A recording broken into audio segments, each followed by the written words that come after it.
Hey guys, Rival. Welcome to the matchup review of today as we watch this really funny level 1 from Asol coming down mid lane. Oh, a bit of a bug there. Hits Ari with the stun. We get a flash for basically no reason. Love to see it. Riven versus Renekton. As a one trick, I get asked this question all the time. How do I beat the Renekton matchup?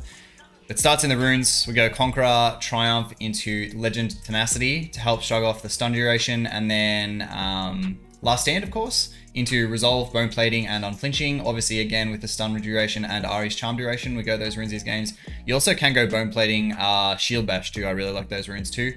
I go D Shield here. Renekton has a little bit of kind of like a pokey sort of trade pattern with his Q. I like to shrug off a little bit that damage with Doran Shield. Level 1, I always stack my Q in this wave, guys, if they run Bone Plating. I always stack my wave in this Q. You'll see in the bottom left here, with my Q ability, I always wait until it was about to tick over, and then I cast Q2 to basically break Renekton's Bone Plating for free.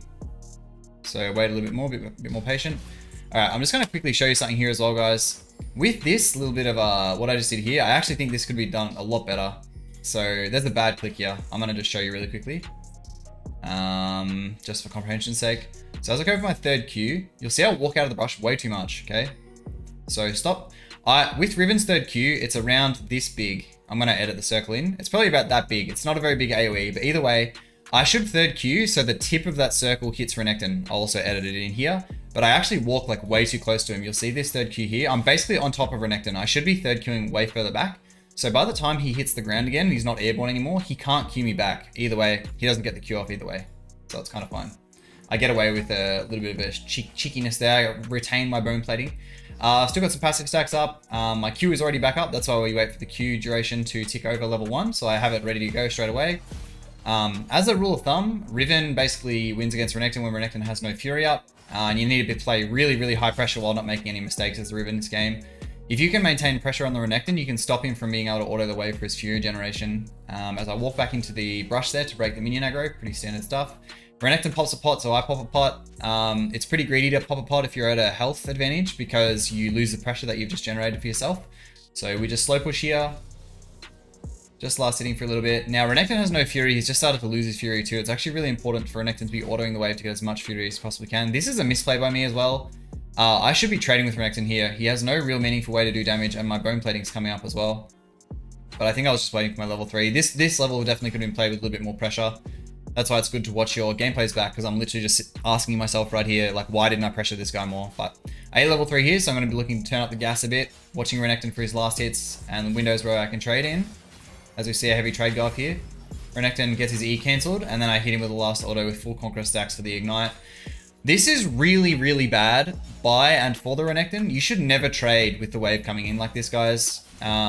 Because look at this wave that he misses now, and also he hits the minion aggro too. There's just a lose-lose situation. I get all these last hits, double his CS, and I get a clean base off. Renekton's level 2, and I'm level 4.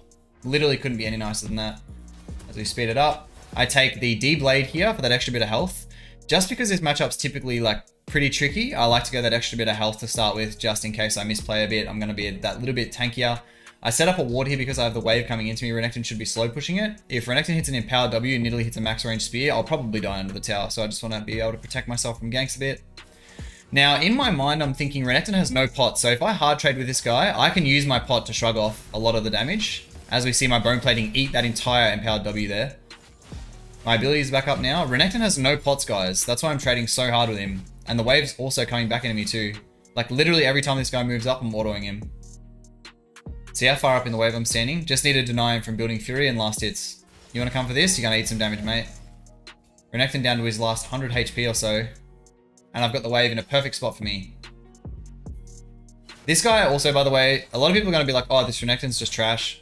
This is actually my friend Tony. He's probably one of the hardest melee players to play against. I think he just played with a little bit too... He doesn't really know this matchup as well as I do.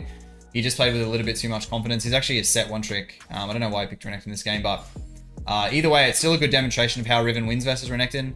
Another thing that you have to do as well, guys, as a Riven versus Renekton, you need to abuse Renekton's long E CD. So it's like 18 seconds or something like that. If you use his E, you have a big window to be able to attack him without him being able to retreat. Just going to review the wave really quickly. So I leave the wave here as I base because there's 7 creeps on this side and there's only 4 on this side. So by the time I get back to lane, guys, this wave will have eaten itself and be frozen right out the front of my tower. And Renekton is level 4 and I'm almost halfway to level 6. As you see here, missed an entire wave. the wave crashes, I miss maybe a couple of minions at best, and I have a freeze here.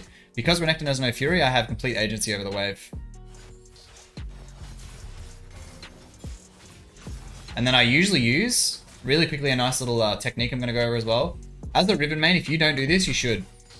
So if you're getting chased off a trade, so like this, I save my third Q until Renekton's in front of me, and then I third Q in front of him so it breaks his last auto that he's allowed to do. As we continue.